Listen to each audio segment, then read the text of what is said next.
Lulu, Pak Hasto sudah nyaman di penjara. Waduh, kayaknya kok ini semakin kesini Pak Hasto semakin agak membingungkan gitu ya. Karena apa? Karena di persidangan Pak Hasto teriak-teriak kalau mengatakan kalau kasusnya itu bukan kasus besar, bukan kasus yang merugikan negara banget, tapi di sisi lain Pak Hasto mengatakan sudah sempurna katanya di penjara. Gimana nih maksudnya Pak Hasto? Sempurna sudah nyaman kah di penjara atau bagaimana? Nah, kali ini kita bakal ngobrolin soal itu teman-teman semuanya. Tapi sebelum itu, halo teman-teman semuanya. Selamat datang kembali di Perspektif dan tentunya masih barengan sama aku di sini yang akan mengajak kalian untuk mencari informasi menarik apa hari ini seputar dunia perpolitikan tanah air. Dan karena tadi sudah aku spill di awal, yuk mendingan langsung aja kita tonton videonya berikut ini. Apa Pak Hasto? Kehidupan Bapak sempurna di penjara. Dan alhamdulillah berat saya bisa berkurang karena olahraga yang teratur. Dan kehidupan saya menjadi sempurna di dalam penjara karena memberikan suatu kesempatan untuk berkontemplasi dengan membaca begitu banyak buku-buku di dalam tahanan KPK. Terima kasih. Luar biasa memang Pak Hasto, Sekjen PDIP ini ya.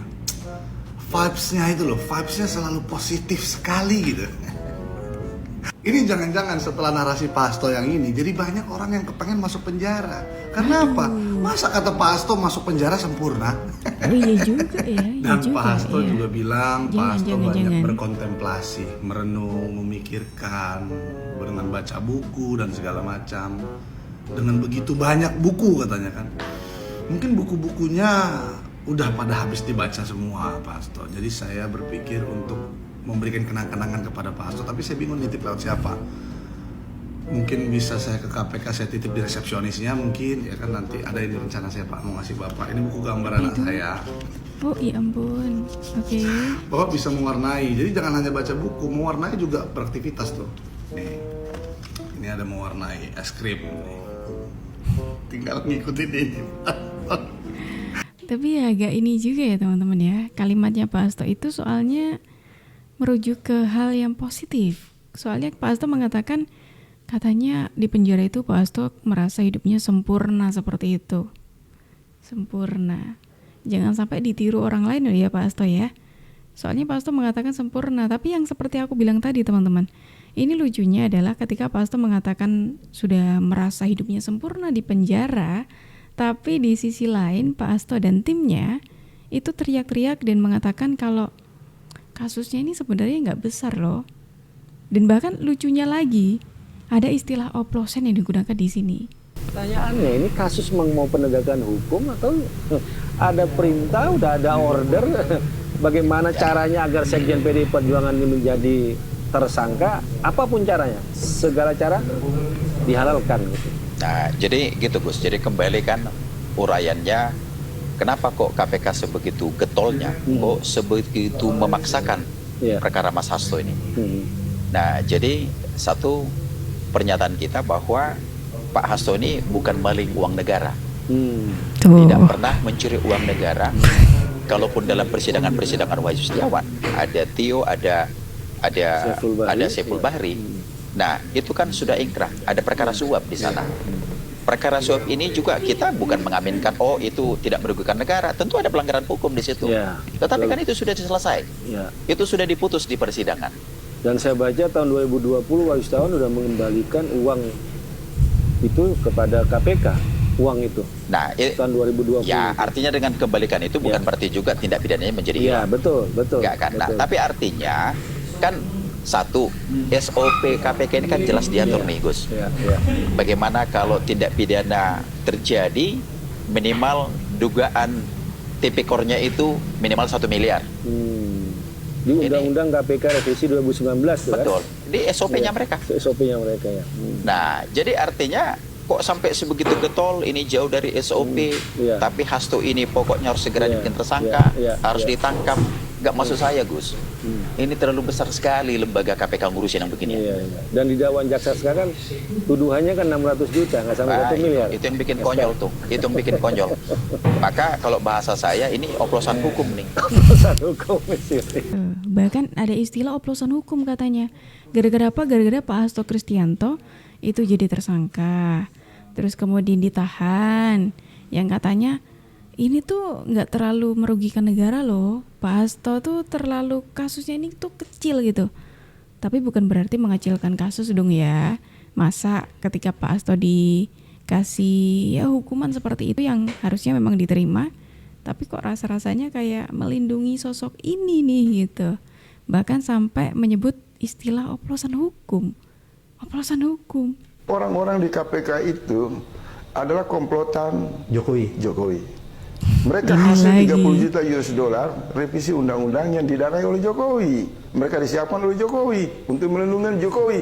Perang di tempat itu, bukan di istana, bukan di DPR.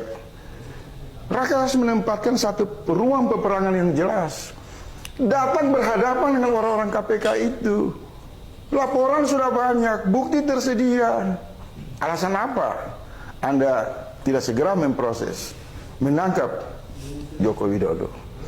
Jadi pendudukan KPK itu menjadi kehendak bersama. Saya yakin Presiden juga setuju. Saya yakin DPR juga setuju. TNI setuju, Polri setuju. Kenapa? Selain itu, ini ada lagi yang menarik nih. Kalau tadi oplosan hukum, terus sekarang ada Bung Faisal Asegaf. Biasa, narasinya kan selalu negatif kalau masalah ini ya gitu ya. Itu menuduh Pak Joko Widodo katanya berkomplotan dengan KPK. Apalagi nih, kalau tadi oplosan hukum sekarang komplotan dengan KPK.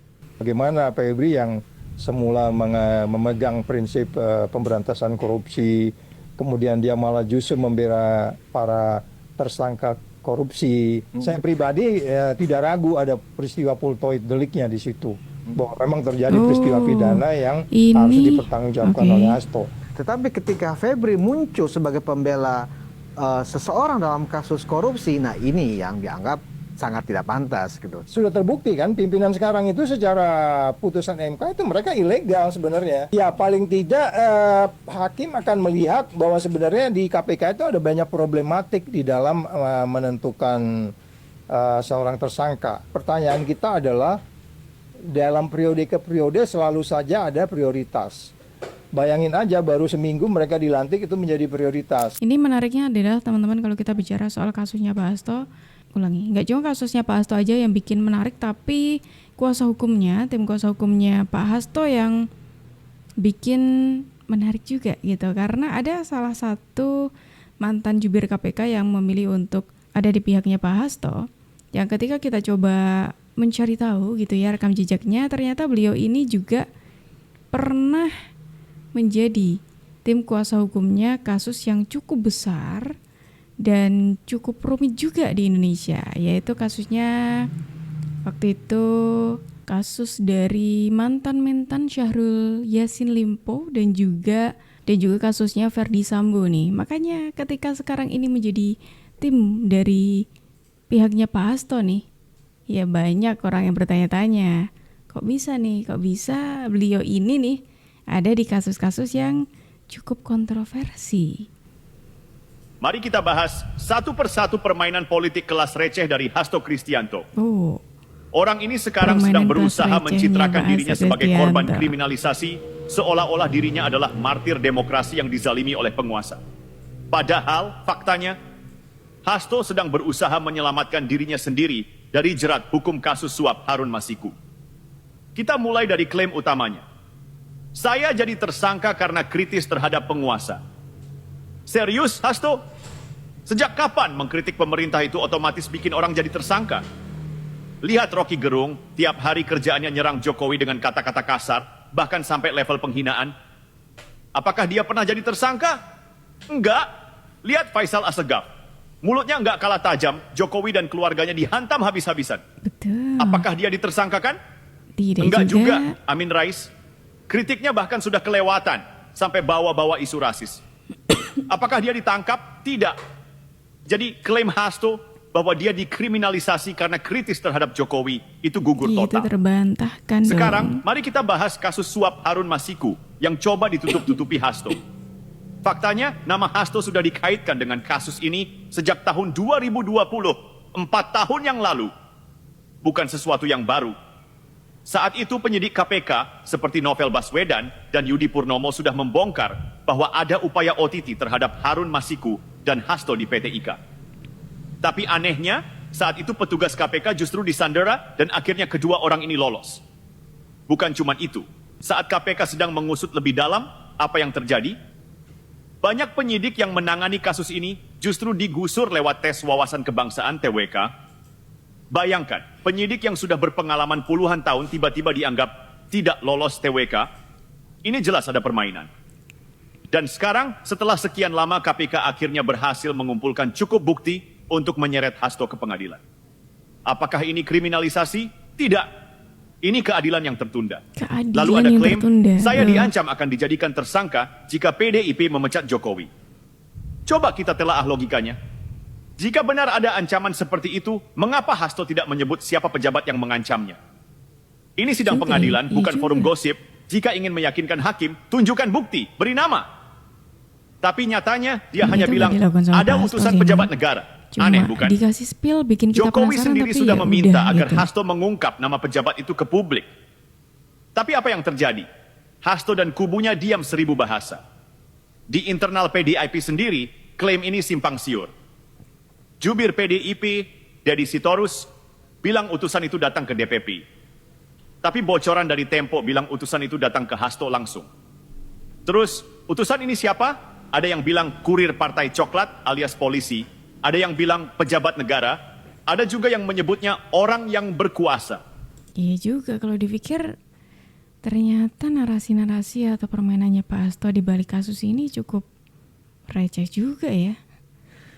Iya, dan itu selalu tujuannya ya sasarannya Pak Jokowi atau keluarganya Pak Jokowi kan selalu seperti itu. Tapi kalau kita bicara soal PDIP nih teman-teman, PDIP dan Pak Jokowi lah ya, itu kan memang hubungan PDIP tidak baik, sudah tidak baik dengan Pak Joko Widodo. Itu pernah, kan ada wacana yang mengatakan akan ada pertemuan antara presiden nih.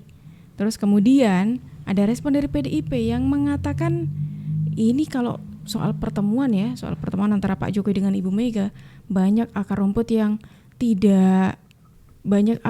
sulit menerima pertemuan Ibu Megawati dan Pak Joko Widodo. Ini akar rumput atau para elit politik nih jangan-jangan. Soalnya kalau kita coba cari tahu nih ya, kita coba tarik mundur ke belakang, di awal-awal waktu ya mendekati Pilpres waktu itu ya, di ketika isu itu semakin naik, isu soal Pak Jokowi dan PDIP tidak lagi akur nih ya, itu kan sempat Pak Jokowi pengen menemui Ibu Megawati.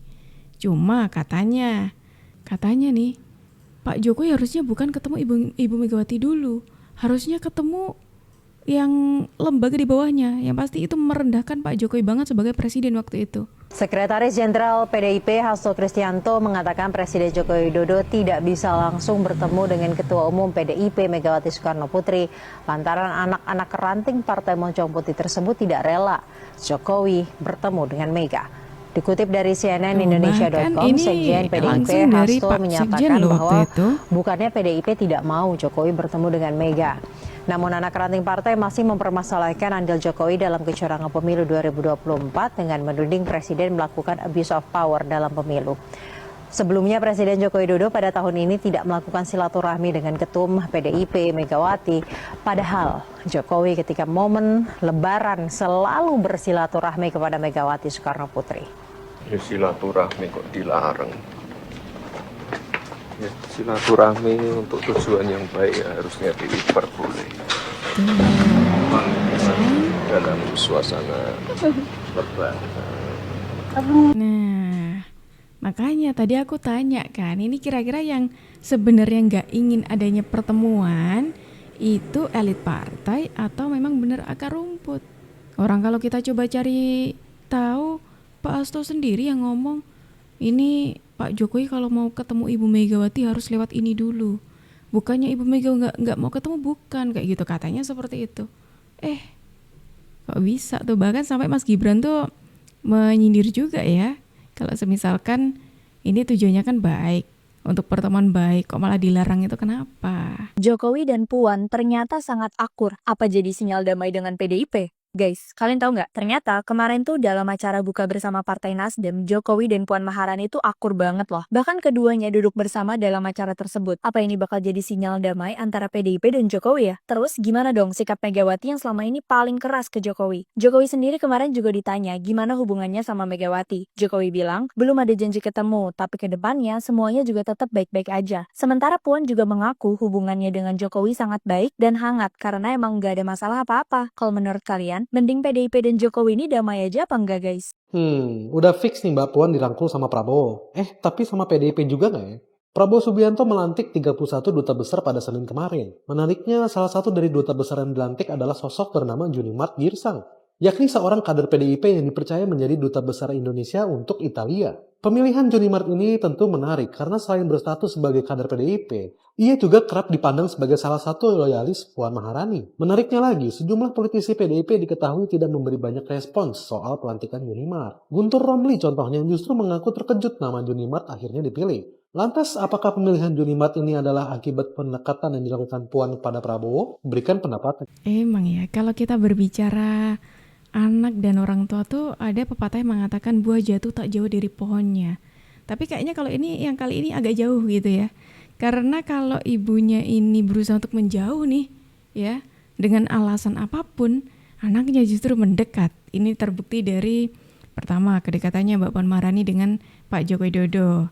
Terus kemudian bisa ketemu dengan orang-orang yang dikatakan musuh dari Ibu Megawati.